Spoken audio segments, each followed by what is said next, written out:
Ayan.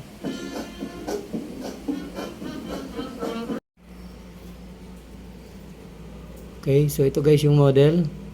LG 55LM 6200 Smart TV. Ayan.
Nasa loob ng ano niya.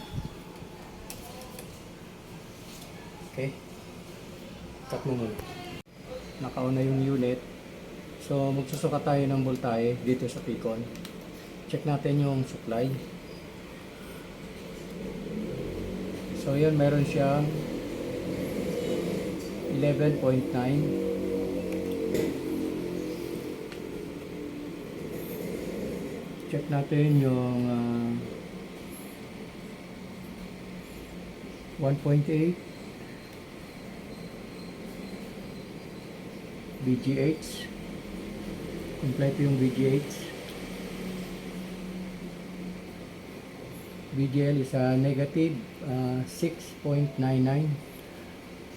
Okay, ibig sabihin guys, basta lumabas yung VGL, VGH, okay na rin siya dahil gumagana yung DC to DC.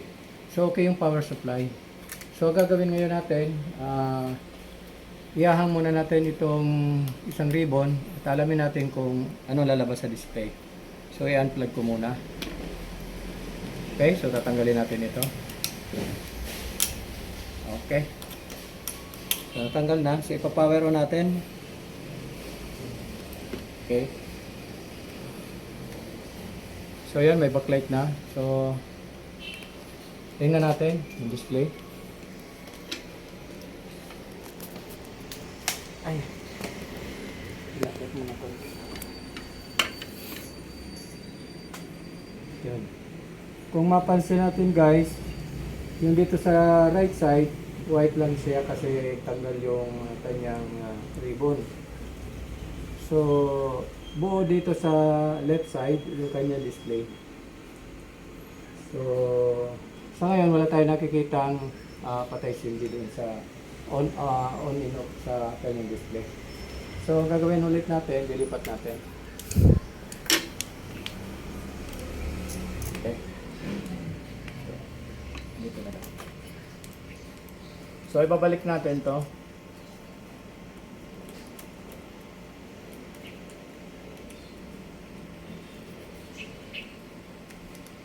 So dito naman tayo magtanggal.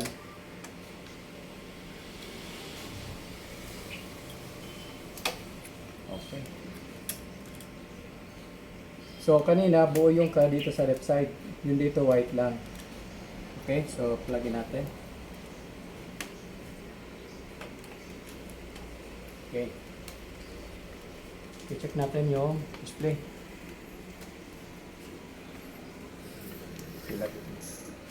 So yun guys ang lumabas. Nagkaroon dito ng bar lines, dito white kasi wala yung kanyang ribbon. Ibig sabihin, yung dito sa side na ito, good. Dito guys may problema sa side, sa right side ng unit. Okay, so ang gagawin natin dito, blocking tayo ng mga signals. Okay.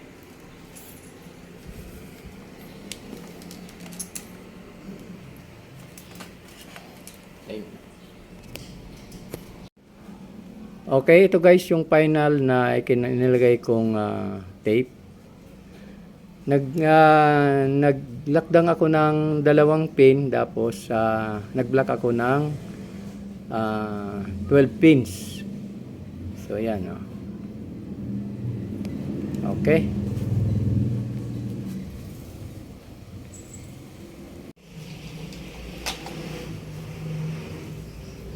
Okay, so tatakpan na natin guys at okay na siya.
Okay.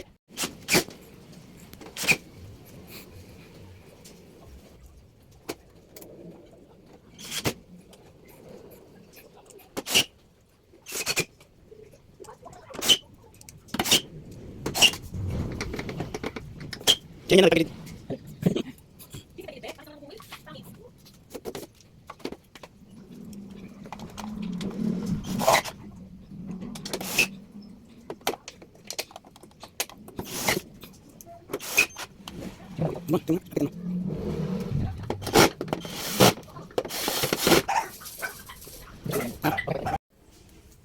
So okay guys, ito guys, okay na yung ginawa natin unit. Yan oh, malinis na siya. Naobserba na namin ito na hindi na siya namamatay. Okay. So ang problema nito dito sa side na ito, sa right side, ang problema, nagkaroon siya ng mga bar line. So blina ko yung 12 pins para hindi na ito gumana. So nagbibigay ng signal itong sa left side. Okay? So guys, maraming salamat sa inyong panonood. At sa mga hindi pa nakapag-subscribe sa aking channel, huwag kalimutan mag-subscribe and pakihit ng notification bell. At siya nga pala, maraming salamat sa may-ari nitong TV. Ito, kaibigan ko. So, ayan, okay na siya. So guys, maraming salamat and God bless. Bye-bye.